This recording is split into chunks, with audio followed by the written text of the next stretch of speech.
राष्ट्र सर्वप्रथम, राष्ट्र सर्वप्रथम, राष्ट्र सर्वप्रथम, राष्ट्र सर्वप्रथम। राष्ट्र सर्वप्रथम की बात कार्यक्रम में आप सभी राष्ट्रवासियों का हार्दिक स्वागत है। आरएसएस के पूर्व सह कार्यवाहक सुरेश भैयाजी जोशी ने देवास में कहा कि भारतीय संस्कृति विश्व में श्रेष्ठ है और देश तेजी से प्रगति कर रहा है। विज्ञान और प्रौद्योगिकी विभाग की रिपोर्ट के अनुसार भारत के निजी क्षेत्र के अनुसंधान और विकास में महिला शोधकर्ताओं की भागीदारी केवल 17.8% है। सरकारी कार्यक्रमों में तमिल एंथम अनिवार्य हुआ। तमिलनाडु विधानसभा में सीएम ने प्रस्ताव पेश किया, जिस पर डीएमके आईएडीएमके ने किया समर्थन। तेलंगाना में विशेष गहन पुनरीक्षण अभियान के तहत लगभग 71 लाख मतदाताओं के नाम सूची से हटाए जा सकते हैं, जो कुल मतदाताओं का 21% है। देश के कई इलाकों में भारी बारिश के बाद भी मानसून की कमी का असर देखने को मिला है। खेती प्रधान राज्यों में बारिश की कमी पाई गई है।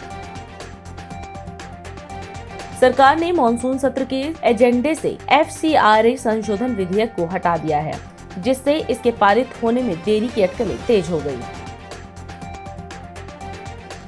भारत में डेटा केंद्रों के निर्माण को लेकर ठाणे और विशाखापत्तनम में स्थानीय निवासियों और पर्यावरण कार्यकर्ताओं ने विरोध प्रदर्शन शुरू कर दिया।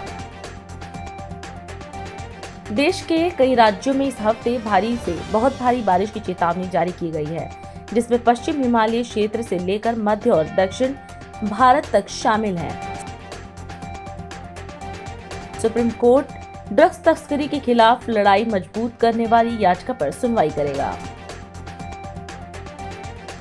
भारत और अमेरिका की नौसेनाएं आज से कोच्चि में आतंकवाद और बारूदी सुरंगों से निपटने के लिए एक विशेष संयुक्त अभ्यास शुरू कर रही हैं। दिल्ली विधानसभा के मॉनसून सत्र में मुख्यमंत्री रेखा गुप्ता ने दिल्ली लक्ष्मी योजना पर चर्चा की। उन्होंने इसे महिलाओं के सशक्तिकरण की दिशा में सरकार की बड़ी पहल बताया। मुख्यमंत्री ने कहा कि दिल्ली की भाजपा सरकार ने अपना वादा पूरा करते हुए 17 लाख महिलाओं को 5100 करोड़ रुपए की सहायता दी है। उन्होंने बताया कि योजना के तहत 1000 रुपए डिजिटल वॉलेट और 1500 रुपए FD के माध्यम से सुरक्षित किए गए हैं। मुख्यमंत्री ने कहा कि यह योजना जरूरतमंद महिलाओं को आर्थिक रूप से मजबूत बनाने की दिशा में महत्वपूर्ण कदम है। दिल्ली लक्ष्मी योजना, दिल्ली लक्ष्मी योजना दिल्ली राज्य की अब तक की सबसे बड़ी योजनाओं में से एक है। सबसे बड़ी योजना आज तक किसी भी सरकार ने, मैं दावे के साथ कहती हूं, आज तक किसी भी सरकार ने इससे बड़ी योजना, चाहे वो 15 साल वाली सरकार रही या 11 साल वाली सरकार रही, इससे बड़ी योजना कभी दिल्ली राज्य की किसी बहन को नहीं दी गई है। ये अपने आप में एक ऐसी योजना जो सच में उन बहनों को, दिल्ली की उस आधी आबादी को, वो माताएं बहनें जो पूरा दिन अपने घर में काम करती हैं पर उनकी मेहनत की कोई इकोनॉमिक वैल्यू नहीं आकी जाती, कोई उसकी फाइनेंशियल पावर नहीं होती है। वो महिला पूरा घर संभालती है, समेटती है, पूरे परिवार का ध्यान रखती है, अपनी बची कुची सेविंग्स को जोड़ते जोड़ते जब परिवार पे कोई कष्ट आता है, कोई तकलीफ आती है, तो सबसे पहले वो महिला अपनी जमा पूंजी निकाल करके बाहर लाती है और उस मुसीबत के समय परिवार को निकालती है। उस महिला के लिए, उस बहन के लिए कभी भी ना कभी कांग्रेस सरकार ने कोई चिंता करी, ना कभी इस आम आदमी पार्टी की सरकार ने कभी संज्ञान लिया। बातें बहुत बहुत करते थे, बड़ी बड़ी बातें करते थे। हमको एक मौका और दे दो तो हम ये कर देंगे, एक मौका और दो तो 1000 रुपए देंगे, जीत गए तो 2100 देंगे, पर 1 रुपया भी कभी इन्होंने दिल्ली की बहनों को इस योजना के लिए दिया नहीं था। पहली बार कोई सरकार बड़ी हिम्मत के साथ में इस योजना को लागू करती है। जो वायदा किया था उस वायदे को पूरा करती है, जो संकल्प किया था उस संकल्प को दोहराती है और 5100 करोड़ रुपए का एक बड़ा अमाउंट दिल्ली की बहनों के लिए देती है 17 लाख बहनें। 17 लाख बहनों का टारगेट हमने लिया है।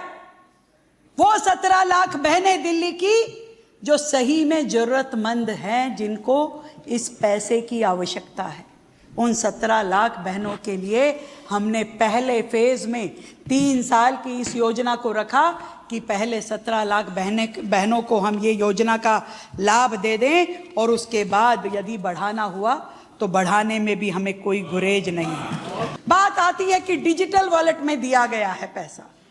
1000 रुपये हमने डिजिटल वॉलेट में दिया है और उसका 1500 रुपये FD में सेव किया है। ये बहुत सोच समझ के बनाई गई पॉलिसी है, ताकि बहनों को घर खर्ची के लिए उसके हाथ में पैसा भी रहे, और वो जो 1500 रुपये उसके रिकरिंग डिपॉजिट में जमा होंगे, जब एक मुश्त 3 साल के बाद मिलेगा एक बड़ा अमाउंट, लगभग 60,000 रुपये, यानी ब्याज समेत वो पैसा जब हम अपनी बहन को देंगे, तो वो उसके लिए रोजगार के लिए, व्यापार के लिए, बच्चों की पढ़ाई के लिए, या हो सकता है जिस एक इच्छा को वो दाबती चली आई न जाने वर्षों तक की, शायद मैं अपने लिए कोई गहना बना लूं, वो इस पैसे से ये काम कर पाए। हमने बेटियों को साइकिल दी, ये सोच के दी कि वो बेटी ये विद्या वाहिनी लेकर के अपने स्कूल जाएगी, ड्रॉप आउट रेट कम होगी, अपनी पढ़ाई करेगी। लाखों बेटियों को हमने साइकिल देने की योजना बनाई, पर हजम नहीं हो रही उनको। आशीष जी ने कहा ना कि तकलीफ तो होगी, सच में इतनी तकलीफ हो रही है कि मात्र 1.25 साल के अपने कार्यकाल में कैसे कोई सरकार अपने सारे वादे पूरे कर लेती है, कैसे सारे वादे पूरे कर लेती है। कोई एक वायदा भी हमने छोड़ा नहीं है। ये बात मैं आज इस सदन के माध्यम से कहना चाहती हूँ। ये दिल्ली की बेटियां हमारे लिए एक ऐसी जिम्मेदारी है, हम चाहते हैं कि हर बेटी एम्पावरमेंट हो, हर बेटी ताकतवर बने, आत्मनिर्भर हो, अपने सपनों को जी सके। हर बेटी के लिए हमने इतनी सारी योजनाएं दी है, क्योंकि हम चाहते हैं कि हर बेटी जो बनना चाहती है वो बने, अपनी पढ़ाई पूरी करे। शिव शक्ति कांवड़ सेवा समिति रुद्राक्ष नव चेतना युवा मंडल द्वारा धूमधाम से रघुवीर नगर में शिव कांवड़ मेले का आयोजन किया गया। इस अवसर पर न केवल रंगारंग कार्यक्रम का आयोजन हुआ, बल्कि समाज की गणमान्य हस्तियों ने पहुंचकर शिव भक्तों को शुभकामनाएं दी। समिति द्वारा लगाए गए भव्य शिविर में सभी कांवड़ियों व असहायों के लिए निःशुल्क चाय व जल सेवा, फल आहार, दवाइयां, भंडारा, विश्राम स्थल व शौचालय की व्यवस्था रखी गई। इसमें न केवल कांवड़िए शिव भक्त उत्साहित दिखे, बल्कि सभ्य समाज ने भी इस तैयारी के लिए समिति को शुभवाद दिया। आप भी देखें इस कार्यक्रम की विशेष झलक।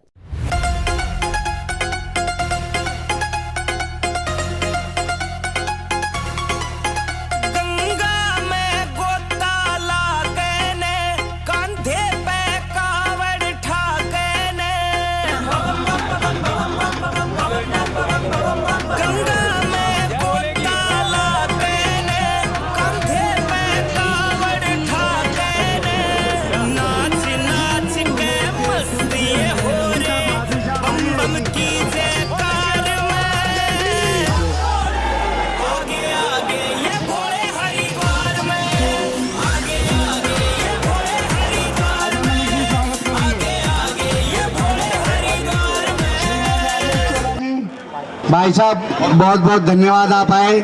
मैं चाहूँगा इन बच्चों को 2 शब्द कह के संबोधित करें। आप लोगों को दिशा दिखाने की जरूरत नहीं है, आप बहुत अच्छी दिशा में सब चल रहे हैं। समाज के हर प्रतिनिधि का मान और सम्मान करते हैं, और जैसे बिडलान जी ने कहा है कि दिन पे दिन ये वाकई में शिविर बहुत तरक्की करता जा रहा है, इसका दूर दूर तक नाम होता जा रहा है। और आने जिस ईमानदारी से, जिस लगन से, जिस मेहनत से आप सब इस शिविर में लगे हुए हैं, ऐसे परमपिता परमात्मा दिल्ली में नहीं हिंदुस्तान में इस शिविर का और रघुवीर नगर के भोले बाबा का आशीर्वाद आप सब पर हम पे बना रहे। जो बोलो शंकर भगवान की।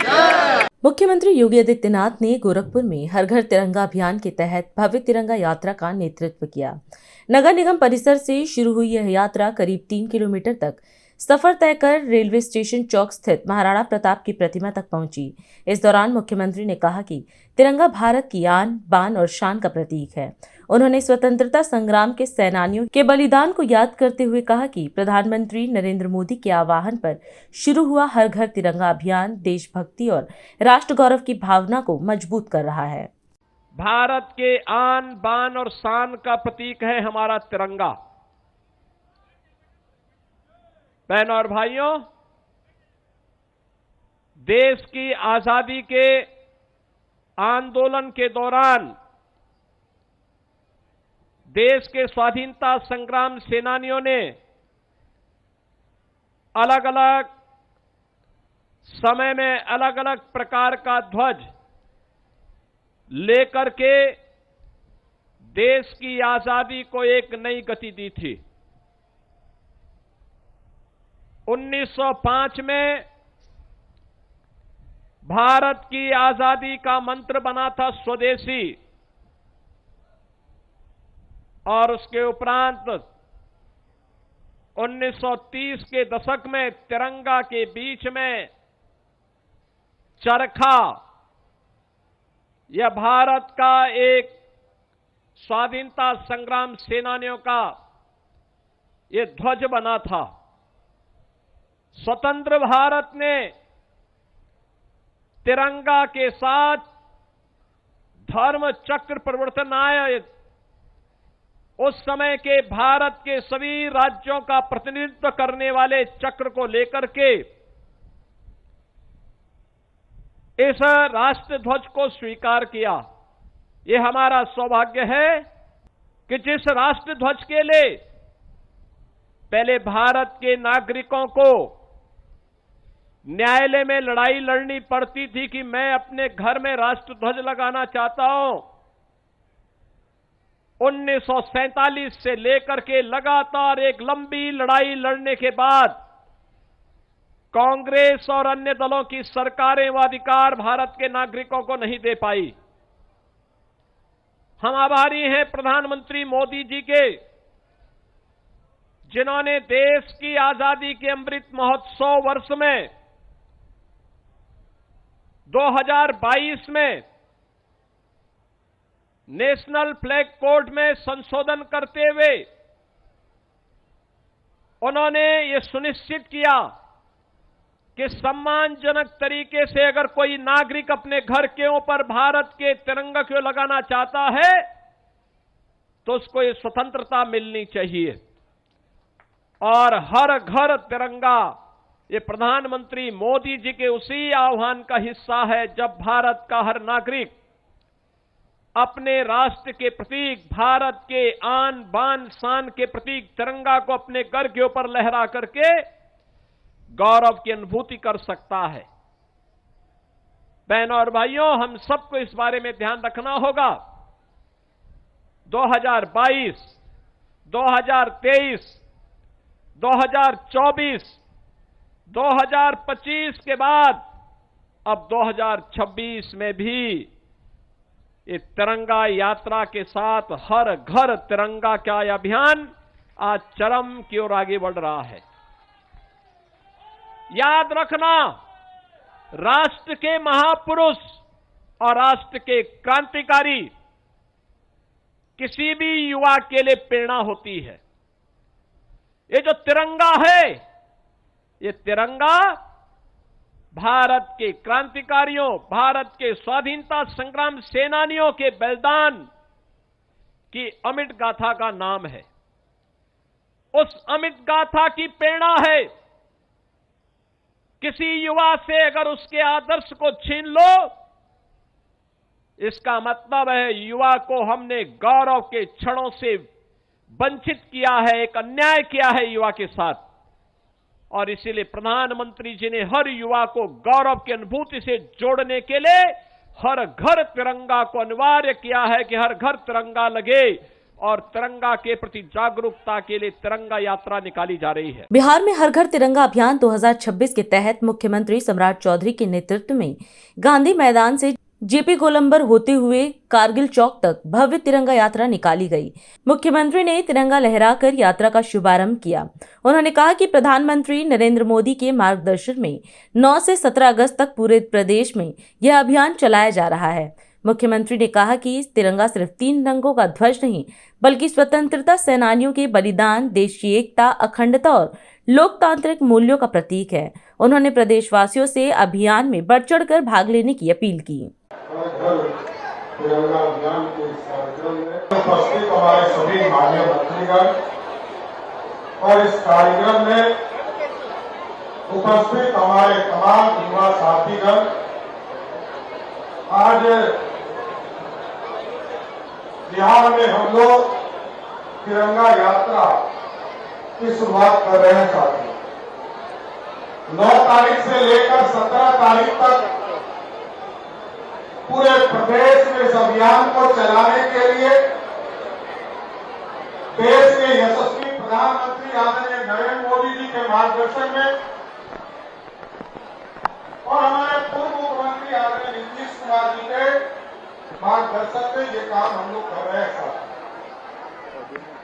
आज ये तिरंगा यात्रा केवल 3 रंगों का ध्वज नहीं है साथियों, और क्योंकि हमारे पूर्वजों ने, हमारे स्वतंत्रता सेनानी ने अपने प्राणों की आहुति देकर इस भारत में लोकतंत्र स्थापित किया और लोकतंत्र के साथ साथ एक तिरंगा का झंडा दिया। मैं उनके चरणों में श्रद्धा सुमन अर्पित करने का काम करता हूं, क्योंकि यदि स्वतंत्रता सेनानी नहीं होते तो आज से 78 साल पहले हम आजाद नहीं हुए होते। उनके प्राणों की आहुति और उन्होंने जो अपना जीवन दिया, लाखों लोग शहीद हुए, लाखों लोगों ने लड़कर इस देश को आजाद कराने का काम किया सब, और ये अखंडता का प्रतीक है, एकता का प्रतीक है और संपूर्णता का भी प्रतीक है साथ। और ये तिरंगा हमारे लिए जीने और मरने का प्रतीक है साथ। आप याद कीजिए, चाहे वो कारगिल युद्ध हो या इस देश में जब भी युद्ध हुआ है, किसी तिरंगा के स्वाभिमान के लिए हमारे लाखों सैनिक अपने प्राणों की आहुति देने का काम करते हैं। इसलिए हम तमाम लोग मिलकर ये तिरंगा हमारा अभिमान है साथियों, हमारे लोकतंत्र की पहचान है, और ये सिर्फ 3 रंगों में बटा हुआ भाग नहीं है। ये केसरिया जो है, ये साहस का प्रतीक है, त्याग का प्रतीक है और बलिदान का प्रतीक है साथियों। और जो सफेद रंग है, ये शांति। हम दुनिया से नहीं लड़ते, हमसे कोई लड़ता है, आंख दिखाता है, उससे लड़ने का काम भी भारत के लोग करते हैं, इसका प्रतीक है। और तीसरा जो हरा है, ये हमारी समृद्धि का प्रतीक है। हमारे देश कैसे समृद्धि की ओर जा रहा है, ये आप तमाम लोग देख रहे हैं। आज अर्थव्यवस्था में हम दुनिया के 4वें स्थान पर पहुंच चुके, और आदरणीय प्रधानमंत्री नरेंद्र मोदी जी का सपना है कि 2047 तक ऐसी समृद्धि स्थापित करना है, दुनिया के सबसे ताकतवर देश बनकर 2047 में स्थापित होना है। इसलिए हम तमाम लोगों को यही आग्रह करके आया है कि ये जन भागीदारी का काम है। सरकार इस योजना को जरूर चलाती है, आपके स्वाभिमान की रक्षा के लिए लगातार सरकार प्रयास करती है, और तिरंगा यात्रा ये प्रतीक है कि हमारे पूरे जीवन में इससे बड़ा महत्व कुछ नहीं। अभी समय है एक ब्रेक का, हम चलते हैं ब्रेक पर, आप कहीं जाए नहीं, छोटा सा ब्रेक। श्रेया फर्निशिंग लेकर आया है आपके लिए होम कलेक्शन, जिसमें आपको मिलता है upholstery fabric, designer curtains, home and office decoratives, carpets and sofa cover कम से कम दाम में कीर्ति नगर में आपके लिए उपलब्ध है। Kamal Buildtech Private Limited, fulfilling promises. With our professional team and experience of delivering projects in past, we guarantee you peace of mind and top quality work in an affordable price. और अधिक खबरों के लिए आप हमारे YouTube channel दैनिक India दर्पण को अभी सब्सक्राइब करें और नोटिफिकेशन के लिए बेल आइकन को प्रेस करना ना भूलें। राष्ट्र सर्वप्रथम की बात कार्यक्रम में ब्रेक के बाद एक बार फिर आप सभी राष्ट्रवासियों का स्वागत है। प्रधानमंत्री नरेंद्र मोदी ने नई दिल्ली में अपने आधिकारिक आवास पर ग्लासगो राष्ट्रमंडल खेल 2026 के पदक विजेता भारतीय खिलाड़ियों से मुलाकात की। प्रधानमंत्री ने खिलाड़ियों की उपलब्धियों की सराहना करते हुए कहा कि उनकी जीत देश के युवाओं के लिए बड़ी प्रेरणा है। उन्होंने खिलाड़ियों के संघर्ष, समर्पण और कोचों के योगदान की प्रशंसा की। प्रधानमंत्री ने कहा कि भारतीय खिलाड़ियों के शानदार प्रदर्शन से अंतर्राष्ट्रीय स्तर पर देश का सम्मान बढ़ा है। उन्होंने खेलो इंडिया जैसे पहलों की भूमिका का उल्लेख करते हुए खिलाड़ियों को भविष्य के लिए शुभकामना दी। मुझे यहाँ लगभग 12-13 साल हो गए इसी मकान में। अगर मैंने रेगुलरली और हर बार किसी को रिसीव किया है, किसी को मैं मिला हूँ, तो खिलाड़ी है। पिछले 10-12 सालों के आप लोगों के पुरुषार्थ के कारण, भारत को लगातार विजय दिलाने के आपके प्रयासों के कारण और उत्तरोत्तर सफलता में नई ऊंचाइयां पार करने की परंपरा के कारण, जो काम शायद हम स्कूलों में जाके कहें कि नहीं वे खेलना चाहिए, ये करना चाहिए, वो काम स्कूलों में जाकर के हम कर सकते थे, उससे ज़्यादा आपका मेडल उनको इंस्पायर करता है। तुमने मुझे वादा किया था पिछली बार कि तुम्हारी दोनों बेटियां खिलाड़ी बन जाएगी। हाँ जी, अभी वे उम्र की छोटी है, अगले कॉमनवेल्थ में एक घर में 3 मेडल ला के दिखाएंगे। पक्का? जब मैं दौड़ रहा था, जब मेरा इवेंट था 29 को, तो उस दिन गुरु पूर्णिमा थी, तो उस दिन मेरे गुरु को मैंने एक गिफ्ट दे दिया। बड़ी शान बढ़ाई आपने। इतने आंसू टपक रहे थे, मुझे लगता है कि आंसू के हर बूंद से जैसे गोल्ड मेडल टपक रहा है।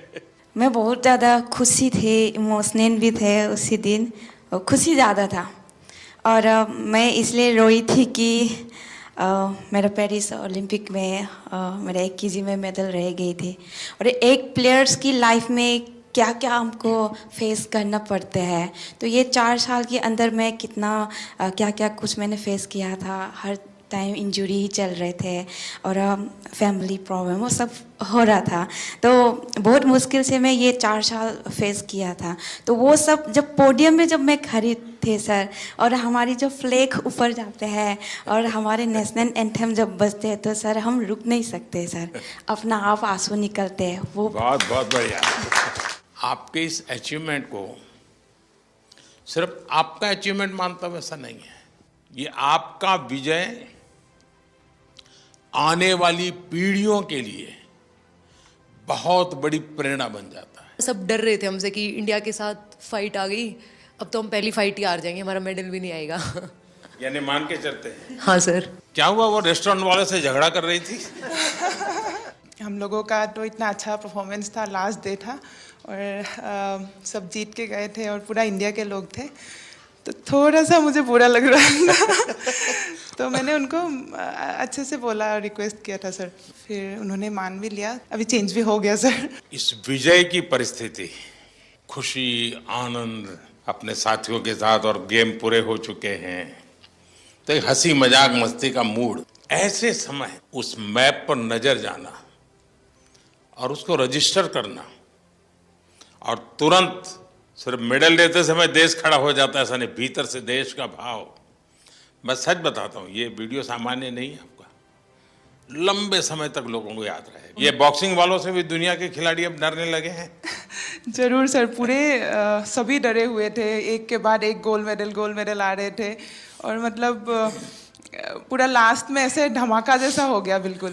जिस तरीके से हम लोगों को सपोर्ट मिल रहा है, हमें बैक टू बैक कंपटीशन मिल रहा है, वो एक बहुत बड़ी बात है। और हमारे जितने भी यंग एथलीट हैं वो लोग सभी जैसे खेलो इंडिया स्कीम से आए हुए हैं और ये एक बहुत बड़ा चेंजेस ला रहा है पूरे स्पोर्ट्स में ही। अगर आप लोग खेलो इंडिया को की प्रतिष्ठा बढ़ाते हैं, और प्रतिष्ठा सिर्फ वहां जाकर के रिबन काटने से नहीं होगी, आप वैसे ही खेलेंगे जैसे एक छोटा विद्यार्थी, एक छोटा नौजवान, छोटा खिलाड़ी खेलता है, ये बहुत बड़ा कंट्रीब्यूशन करेगा। नई दिल्ली स्थित भाजपा मुख्यालय में राष्ट्रीय प्रवक्ता और राज्यसभा सांसद डॉक्टर सुधांशु त्रिवेदी ने प्रेस वार्ता को संबोधित किया। उन्होंने विपक्ष पर संसद की कार्यवाही बाधित करने का आरोप लगाया। सुधांशु त्रिवेदी ने कहा कि सरकार ने विपक्ष की कई मांगों को स्वीकार किया है और गृह मंत्री अमित शाह भी सदन में हर मुद्दे पर जवाब देने के लिए तैयार हैं। उन्होंने आरोप लगाया कि इसके बावजूद कांग्रेस और राहुल गांधी चर्चा से बच रहे हैं।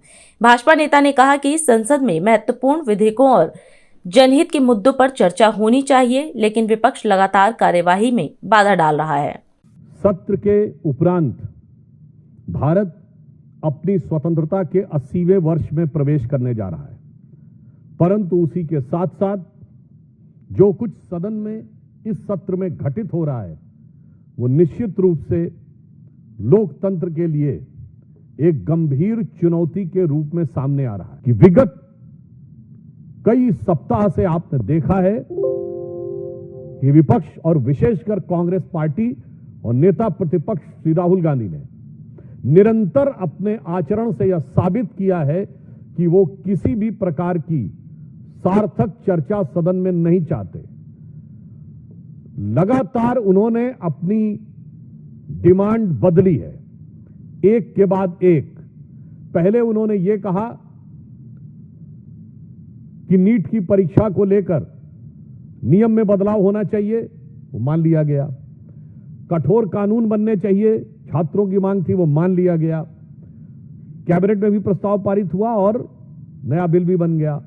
उन्होंने कहा कि शिक्षा मंत्री जी का इस्तीफा होना चाहिए, वो भी मान लिया गया। केसेस हटने की बात हुई, वह भी मान लिया गया।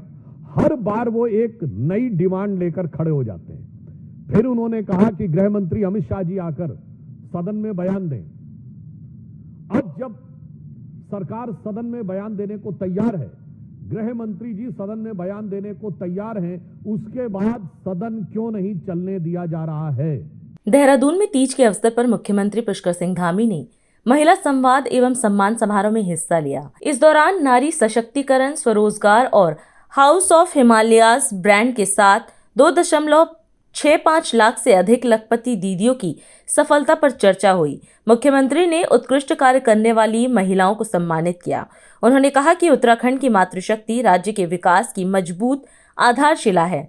सरकार का लक्ष्य महिलाओं को शिक्षा, रोजगार, स्वरोजगार और नेतृत्व के अधिक अवसर देकर आत्मनिर्भर बनाना है। मैं आप सभी का आज के इस अवसर पर बहुत हृदय से आप सबका स्वागत करता हूं, आप सबका अभिनंदन करता हूं और आप सबको आज के इस कार्यक्रम में आने के लिए आप सबको हृदय से आप सबका नमन करते हुए सच में मुझे आज आप सबके बीच में आकर अत्यंत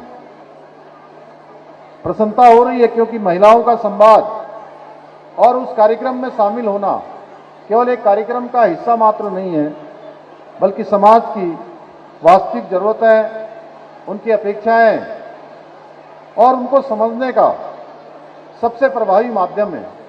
बहुत सारी बहनों ने आज यहाँ पर बहुत सारी अपनी जिज्ञासाएं हमारे सामने रखी हैं। मैं आप सबको बताना चाहता हूँ कि हमारी सरकार माननीय प्रधानमंत्री श्री नरेंद्र मोदी जी के मार्गदर्शन में और उनके सहयोग से महिलाओं को हर स्तर पर, हर क्षेत्र में आगे बढ़ाने के लिए, उनके प्रोत्साहन के लिए, उनकी सहायता के लिए कृत संकल्पित होकर काम कर रही है। और उत्तराखंड हमारा हिंदुस्तान का सबसे अग्रणी प्रगति का राज्य बने, उसमें हमारी महिलाओं का, हमारी मातृशक्ति का बहुत बड़ा योगदान होने वाला है। मैं आप सबको आज के अवसर पर तीज महोत्सव आने वाला है, उसकी भी मैं बधाई देता हूं। हमारा भाई बहन का पवित्र त्योहार पवित्र बंधन, रक्षाबंधन भी आने वाला है। मैं उसकी भी आप सबको बधाई देता हूं। आप इतनी बड़ी संख्या में आए, आपने इसमें भाग लिया। मैं आप सबका एक बार फिर से हृदय से आभार व्यक्त करते हुए अपनी बात को समाप्त करता हूं। बहुत बहुत धन्यवाद। और अधिक खबरों के लिए आप हमारे YouTube चैनल दैनिक इंडिया दर्पण को अभी सब्सक्राइब करें और नोटिफिकेशन के लिए बेल आइकन को प्रेस करना ना भूलें। आज हम इस कार्यक्रम में आपसे विदा लेते हैं। आप अन्य खबरों के लिए बने रहे। राष्ट्र सर्वप्रथम, वंदे मातरम, जाग उठा है भारत। राष्ट्र सर्वप्रथम, राष्ट्र सर्वप्रथम, राष्ट्र सर्वप्रथम, राष्ट्र सर्वप्रथम।